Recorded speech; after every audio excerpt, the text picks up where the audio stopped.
ಇವಾಗ ಫಿಲಮ್ಮು ನಾನು ಹೋಗಿ ಅಣ್ಣ ಥಿಯೇಟ್ರ್ ನಾನು ನೋಡ್ತೀನಿ, ನೀವೇ ಬಂದು ನೋಡಿ. ಈ ಹೊಸ ಹೀರೋಗೆ ಪ್ರೋತ್ಸಾಹಿಸಿ.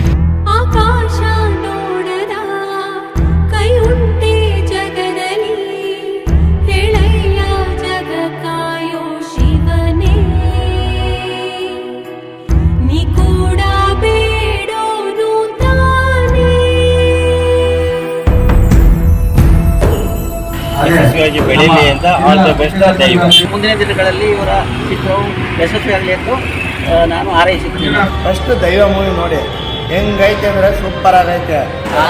ದೈವ ತನ್ನದೆಲ್ಲ ತೊರೆಯಲು ತನ್ನದೇ ಜಯಿಸಿ